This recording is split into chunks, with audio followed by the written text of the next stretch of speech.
Kita berdoa. Bapa yang bertata tinggi di dalam kerajaan surga, terima kasih untuk segala cinta, kasih, dan penyertaan-Mu kepada kami hingga saat ini. Ya Bapa, sebentar kami akan mendengarkan firman-Mu. Bukalah hati dan pikiran kami, agar firman-Mu dapat menjadi pelita bagi kaki kami dan terang bagi jalan kami. Berfirmanlah Engkau ya Bapa, kami anak-anak-Mu telah siap mendengarkan. Di dalam nama anak-Mu Tuhan Yesus Kristus, Juru Selamat kami yang hidup, kami berdoa hanya kepadamu. Amin. Shalom untuk kita semua. Saudara-saudari, di dalam nama Tuhan kita Yesus Kristus, firman Tuhan yang menyapa kita pada hari ini tertulis dalam Yeremia pasal yang ke-18, ayatnya yang pertama hingga yang ke-11. Yeremia pasal 18, ayatnya yang pertama hingga ke-11. Beginilah firman Tuhan. Pelajaran dari pekerjaan tukang periuk. Firman yang datang dari Tuhan kepada Yeremia bunyinya, "Pergilah dengan segera ke rumah tukang periuk. Di sana aku akan memperdengarkan perkataan-perkataanku kepadamu."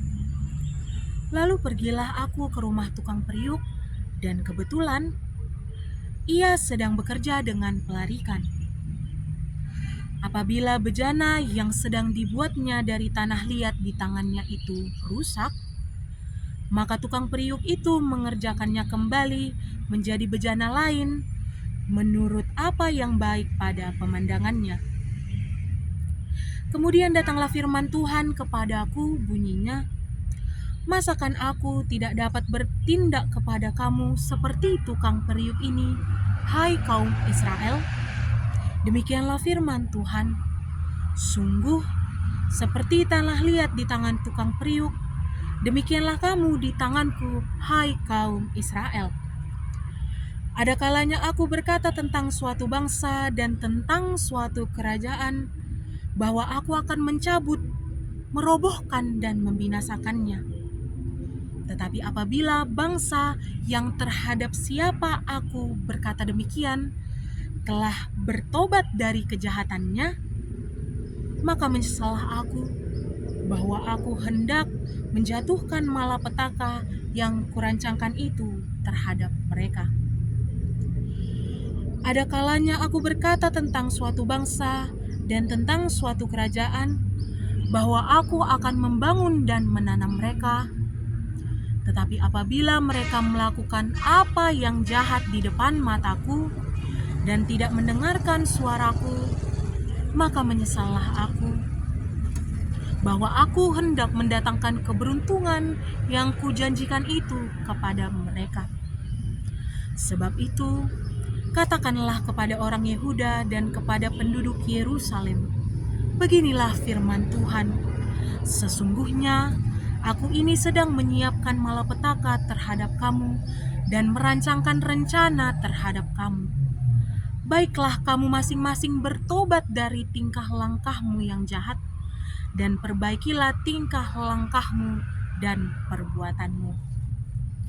Saudara-saudari di dalam nama Kristus Yesus, apakah masing-masing dari kita pada saat di bangku sekolah pernah ditugaskan untuk membuat suatu karya kerajinan yang dibentuk dari sebuah tanah liat? Entah itu dibentuk menjadi sebuah cangkir, mangkok, atau asbak, dan lain sebagainya. Pastinya saat itu sebagai seorang pengrajin, kita berusaha sekeras mungkin agar kerajinan yang kita hasilkan tidak hanya terlihat baik, namun juga memiliki fungsi dan kegunaannya tersendiri. Dalam hal ini, hubungan kita sebagai pengrajin dan kerajinan kita yang adalah tanah liat sejalan dengan penggambaran yang digunakan Allah pada firman Tuhan pada hari ini. Dalam teks ini dikatakan bahwa pada suatu hari Allah mengutus Nabi Yeremia untuk memperhatikan bagaimana seorang tukang periuk bekerja. Tukang periuk ialah seorang pengrajin tanah liat yang biasanya membuat periuk atau bejana dengan menggunakan suatu pelarikan atau alat pemutar untuk membentuk tanah liat itu menjadi apa yang dikehendakinya.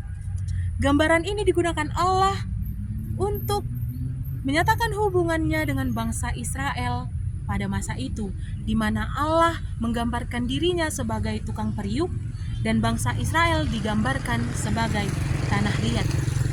Sebagaimana tukang periuk yang membentuk tanah liat menjadi benda yang dipandangnya baik, demikian pula Allah membentuk ciptaannya, yakni bangsa Israel, seturut dengan kehendaknya. Kebobrokan moral bangsa Israel yang terjadi pada masa itu membuat Allah dengan tegas menyatakan bahwa Ia memiliki kuasa dan otoritas untuk mengubah, bahkan menghancurkan dan menciptakan kembali bangsa Israel jika bangsa Israel tidak segera bertobat dan memperbaiki tingkah langkahnya. Dalam nats ini, kita juga dapat melihat bahwa Allah memberi peluang kepada umatnya untuk bertobat. Ia menegaskan bahwa kehancuran apapun yang diterima oleh bangsa Israel atau bahkan berkat sekalipun tidak semena-mena diluncurkan Allah kepada bangsa ini, melainkan itu semua dilakukan Allah tergantung bagaimana bangsa Israel merespon panggilan dan peringatan dari Allah itu sendiri. Seperti yang dikatakan Yesus dalam Yohanes 6 ayat 38,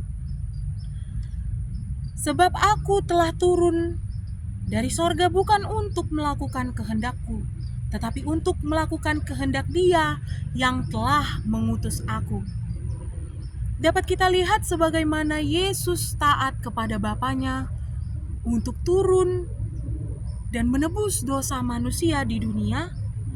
Begitu pula kita sebagai umat Allah harus taat kepadanya dan menyerahkan diri kita untuk dibentuk sesuai dengan kehendaknya. Dan sebagaimana tertulis juga dalam Yohanes 3 ayat 36, "Barang siapa percaya kepada Anak, ia beroleh hidup yang kekal. Tetapi barang siapa tidak taat kepada Anak, ia tidak akan melihat hidup, melainkan murka Allah." Saudara-saudari di dalam Kristus Yesus, kabar baik bagi kita melalui firman hari ini, meskipun kita sebagai umat yang dikehendakinya kadang masih sering menyimpang dari jalan dan kehendaknya, Allah yang penuh dengan belas kasih melalui anaknya Yesus Kristus senantiasa memberikan kesempatan bagi kita untuk bertobat dan memperbaiki tingkah, langkah, dan perbuatan kita. Melalui pengorbanan Yesus di kayu salib, Allah menyatakan bahwa there's no sin is too great for God's mercy. Tak ada dosa yang terlalu besar bagi belas kasih Tuhan.